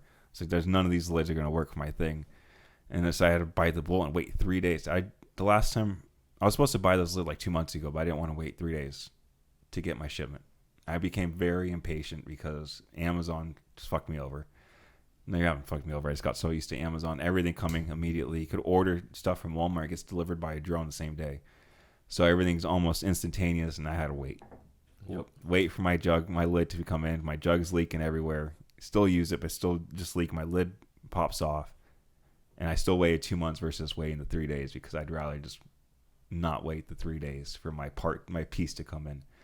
So that's the reason why I want to talk about patience. I was like, dude, God does this all the time, though. Like, we have to be patient for what we want, right? Yeah. We ask for all this stuff. I have script. It's on my phone, but I should have wrote notes down. I just talk about other stories, like Moses and all the Jews going to. And I talked about this last time, but they had to have the patience to get there. It took 40 years. I mean, obviously they did a lot of. I'm not gonna say dumb, but they had a lot of things that go against it. It took forever. But there's a lot of things that happen with patience in the Bible. It's just be patient. I forgot I'm going to butcher it, but is it be patient for I am here, or for I am God, or whatever. But yeah, just be, patience is a big thing in here. Like, you're not going to get everything right away. You're not going to get anything right away. And then you have to work for it. The Bible talks there's a lot more about hard work in this thing than I expected. I didn't expect anything like how. I knew there's going to be some things about hard work, but for essentially the whole Bible talks about, you got to work hard. Yeah. This life's not going to be easy. You're going to work hard your whole life. Like, once you stop working hard, you feel like shit, though. In my personal opinion, I stopped working hard for a little bit in this last year or so, and I just got into a deep rut, playing video games all day. I was like, dude, what am I doing? And I started working hard again, and then everything changed. So the Bible does. And I know it got off the patience topic to go to hard work, right. But there's a lot of great things in here. While you're talking about your stuff, I'm going to look up my verses up on patience if I could remember them. Yeah, no, I mean, what do you think outside of waiting for a lid for 3 days? Like, what's a bigger picture example of patience that, like, is personal to you in your life? And if you need time to think, like, I have an example. Yeah, go ahead, dude. I mean, there's just so many. Like, 'cause there's a lot of things in my life, even right now, I have to be patient for. Like, I want to buy a house. I ask God, dude, just put the house you want me to live in front of me. Just make it easy for me. Open the door. And I don't know if I'm gonna buy a house. I gotta be patient. Like, I can't just go buy a house today. Like, I want all these new things. I want to be on God's path. I want to make sure I'm on the right path. But I gotta be patient. I don't know if I'm on the right path. I gotta ask God to put me on the right path. I have to be patient for His blessings. If any of the blessings, if I haven't received all of them already, like, I gotta wait for the blessings that He has waiting for me. And I don't know what they are. I don't know what they may be. I don't know what positions, opportunities are gonna rise to put me in, to get those blessings. Like, you were talking about, you're inviting people. You sent the invite to 4 people at church. That could have just been one opportunity. So I just want to see if David's gonna do this. Is David going to, I'm going to tell you right now, David, just invite a few people. Just send the invite to church. Just send this thing to, this video to 4 people, random people. That's all I want you to do. I don't care if they reply back. They're not going to reply back. I just want to see if you trust me.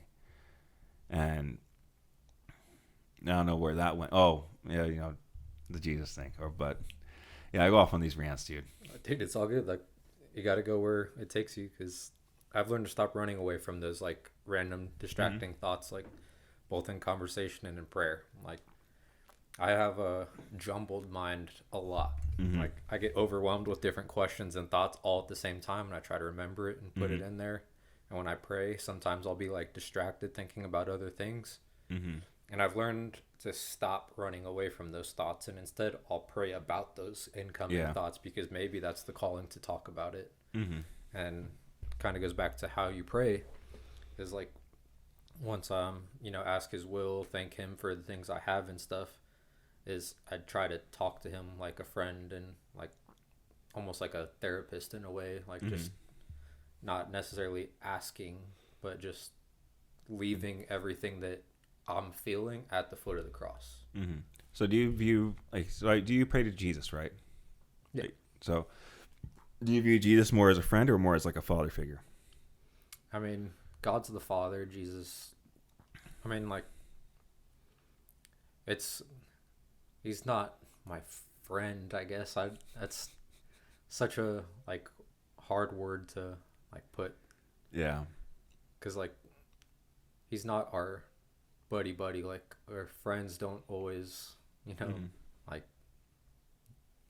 put us through the things that like Yeah. God puts us through and like the trials and teach us the hard lessons. And I mean, your good friends, will tell you things that you don't want to hear Mm-hmm. and challenge you in certain ways and stuff like that. So like it's hard because God does that too. Mm-hmm. So like, is he a friend in a way? Yes, but he's also like a friend is almost like equal. God and us are definitely not equal. Yeah. I see him more as like a father figure. Yeah. Like a father. So I'll use an example. There was these kids there. They train at the lab, MMA lab. A year or so ago, they were training in wrestling. They're twins, so they're the same age, same height. And wrestling is it's very aggressive, very physical. And when you're on the bottom, it's hard, especially if the guy weighs the same weight. He knows how to keep you down. And so this kid was screaming and crying. The dad was sitting there because the dad knew what he had to go through. Everyone who's wrestled before knew what that kid had to go through. And anyone who's been through hard shit knew what that kid had to go through to overcome what his fear was being stuck on the bottom. Because he was crying, screaming. His dad said, just get up. You could do it. Get up. And I was looking at him. I was like, damn, that's how a father like really should be. 'Cause he's not going in there. It's like, hey, get off him. Restart the round. He's like, no, get up. You could do it. I know you could get up. So it took the kid like 10, no, not 10 minutes. Probably took him like 2 minutes. And his brother started going easy because, he's his brother. He wants his brother not to cry. His dad said, no, don't let him up. Get back on him. Do it again. And I think that's kind of how like God works. God, Jesus, whatever you want to call him, whatever. Is like a father figure. He's gonna let you go through your struggles. He's gonna know what you're able to get through. He's gonna save you. He's like, oh shit, David can't go through that one right now. He's not prepared for this situation. I'm gonna deter his life, move him over here just slightly until he's ready for that.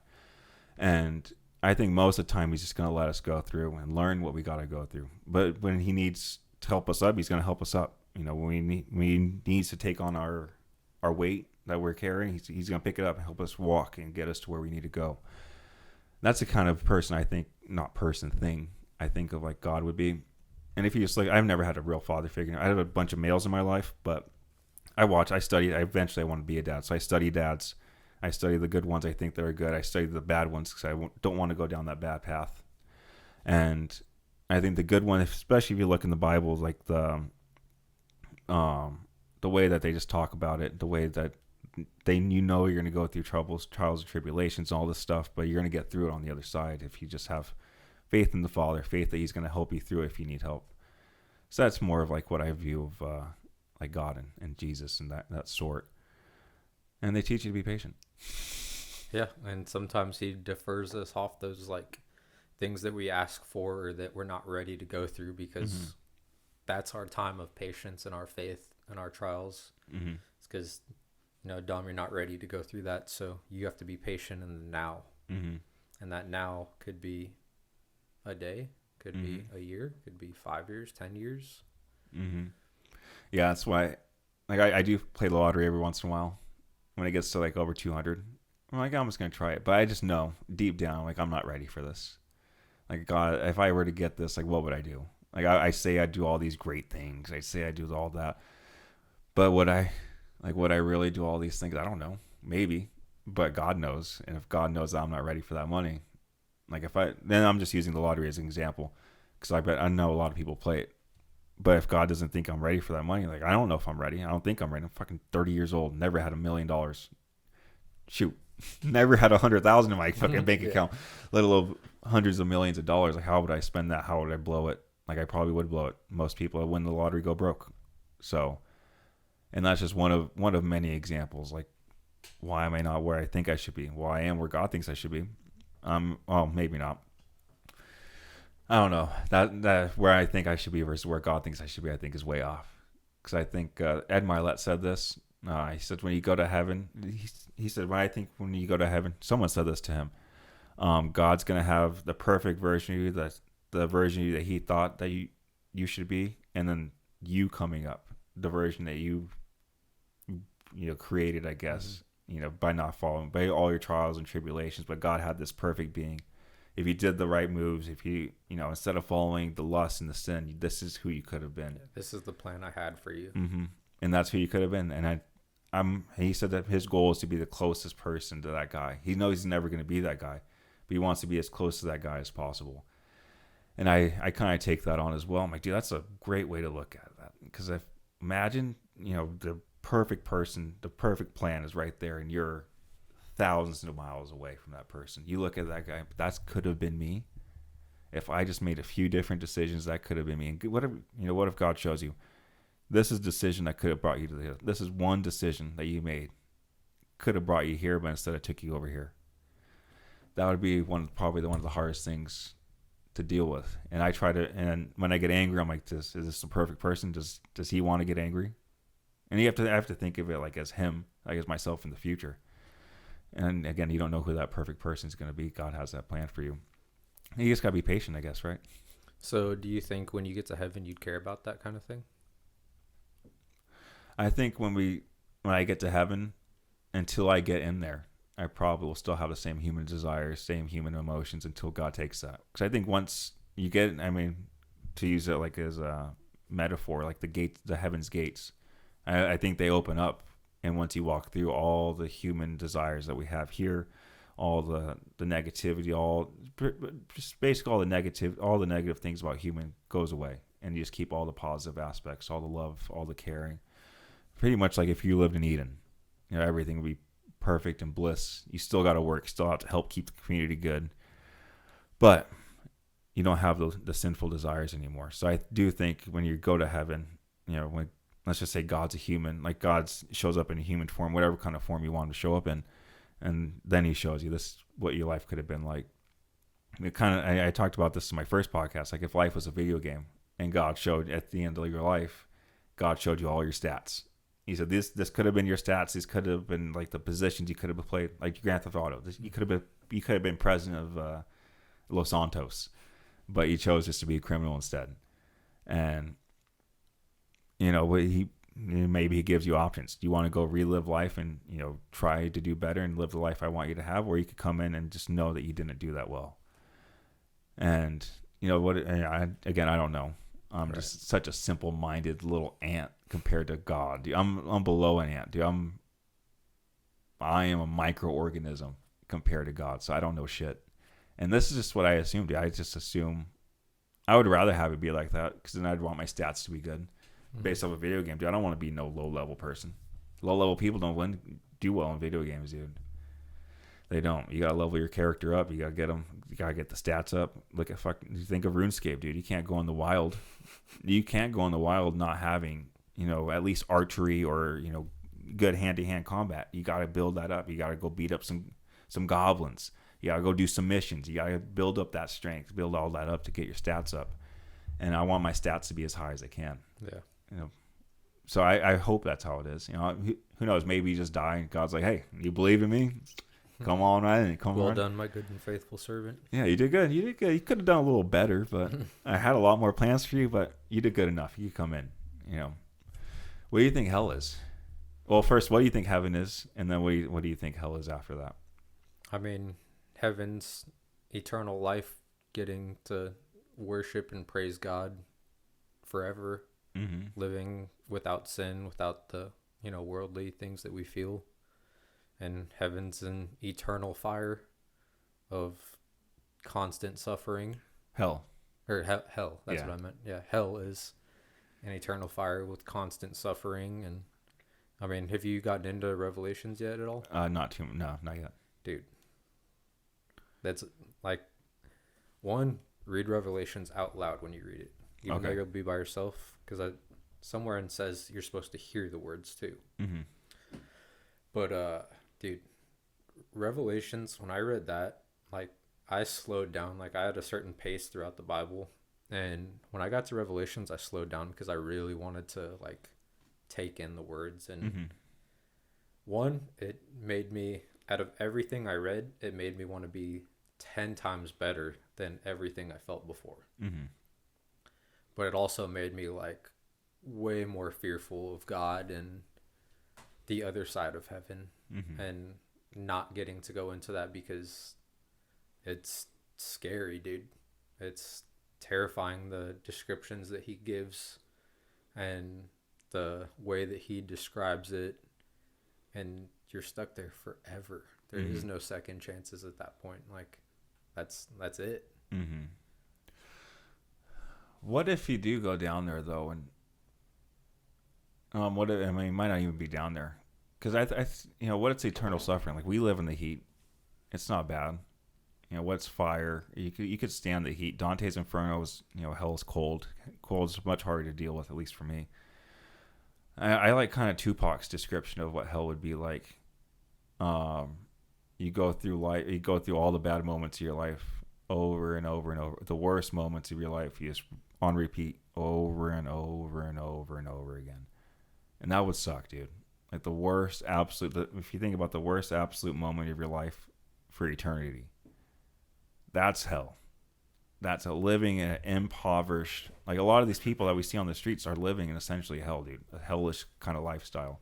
They're very low level. Every single day is suffering. They wake up, especially if they're homeless in Arizona and hooked on drugs. They wake up sweaty, hot. They need their drugs or they can't function. And it's essentially like hell on earth. I think that's more of like how we think we have the depiction, how it would kind of look like here in the real world. You look at some of these people, and I hate to use them as an example because they're still human beings. Someone loves them. Like they're someone's child, but they just made a few wrong decisions, and that's just like how life is. And maybe that's how heaven is. You make a few wrong decisions, and that's, he's showing you what life could be like here. You make a lot of right decisions, and you abide by God's rule. There's a lot of Christians that are extremely successful, and this is how you could be. This is, and it's just on earth. Imagine how life is going to be in heaven. Like this is just a very, very minuscule thing, but it could be even seen here, heaven and hell on earth. Like people are living absolute shitholes here. I mean, this is just in Arizona. There's other places. Like one lived in Kansas City for a little bit. That was horrible as well. Out in Missouri, it was not a great place to be. It was super run down, and it could essentially be like hell on earth. You go to Chicago, South Side Chicago. People are getting shot up every single day. More and more homicides. So I think hell could even be like God could be giving us like depictions of what hell and heaven could be like here. I don't know. It's a lot to dive into. Yeah. I pray that heaven's real. I think I have nothing to lose. Everything in the game, I believe in, it's real. So my philosophy teacher told me that. I think I told him I tried to stop believing. Yeah, I mean, one of the most awesome quotes I've heard is, as a believer, this life right now is the closest to hell you'll ever get. Mm-hmm.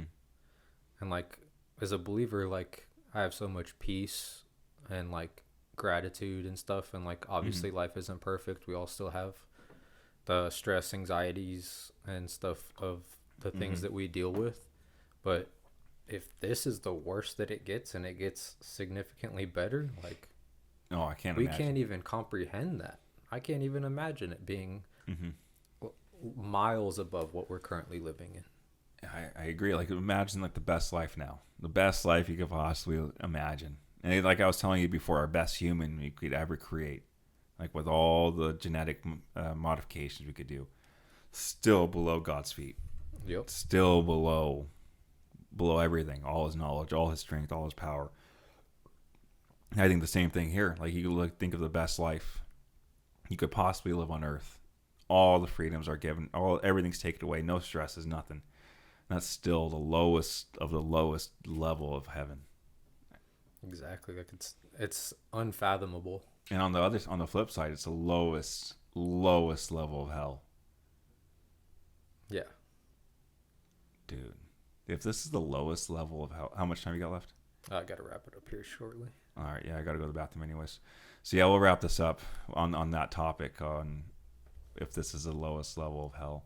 There is one thing, I don't know if I told you this last time, but I do want to kind of wrap. Terrence Howard on Joe Rogan, he ended it with, everyone has a little piece of God in them, and that's who you have to speak to. So like I took that up like to heart. Like when I'm talking to people, if I get mad, didn't do it. When I talked to Chris on this podcast, we got in an argument. I didn't do that. I should have done it because I would have been probably a lot nicer. But when I do it to a lot of people, and when I get mad, I'm like, that's someone, God's in him. Speak to God. Speak to God. Don't speak to this. Like, I'm going to use the example. Don't speak to David. Speak to God. Speak to the God, because we're all a little piece of God. So speak to that piece. So I'm gonna end it on his little quote too. Yeah, and I just challenge anybody that does make it all the way through the end of this. Accepting Jesus is one of the best decisions you can ever make. Challenge you guys, if you have questions, to comment it. Mm-hmm. That way we can address those in the next episode. Yep. And the next episode is probably be a lot more structured. Yeah, I mean, this was kind of an intro, right? Just to kind of set a foundation of what's to come, kind of our ideas. And I assume it's going to change a lot as we move forward with this, and as we do more and more of these. I think it's going to change a lot more than our opinions are going to change. Maybe I'll stop cussing. Maybe I'll stop smoking weed. Kidding. Maybe that won't happen. Stop kidding. But yeah, dude, I think this might be, I'm glad at least we got the first episode done. Who knows? Might be a weekly thing. Might be too much. Might be bi-weekly. Who knows? At least if we do at least once a month, I think that'll be cool. Make my life a lot easier. At least getting content. Yeah, no, I mean, I think this one went really well, especially for the first one with not really any structure to it, just kind of going. And I mean, realistically, I'm sure you could too, but I could talk for another 5 hours about this. And yeah, especially if I had my notes out, because I didn't write them down stupidly. I put them in my phone. I was like, I'm going to remember this, because I remember it for every other podcast, but this one I actually have to read stuff. Yeah. So my notes are a lot more important now than they were before. Because all of my other podcasts, like, oh, where are you from? How many years have you been training for? Because all my last 4 people have been fighters, so. Oh, gotcha. It's a lot easier for me to do fighters now than anyone else. Yeah, and I mean, this can go in so many different directions. I mean, we've talked on the flip. Yep. And that's not even us asking half the questions that came to our mind that we forgot. Mm-hmm. Yeah, that's why we got to. I think it's super. I know we have to wrap up, but I think it's super impressive when people would just be like, "Oh, that's from this part of the Bible," and they flip right to it. I'm like, dude, that's nuts. Because I think of the verse, but I don't even know what book I read it in. I think it could have been the Old Testament, it could have been the New Testament, it could have been the beginning of the book, the end of the book. I don't know. But yeah, dude, thank you for doing this with me. I appreciate it. Yeah, this is something I did want to do. I didn't know how we were going to do it if we ever started a podcast like fully together, but I think this could be something we do together as well. So yeah, I appreciate it. Thank you for coming on. Thank you for doing this with me. Hey, dude. Yeah.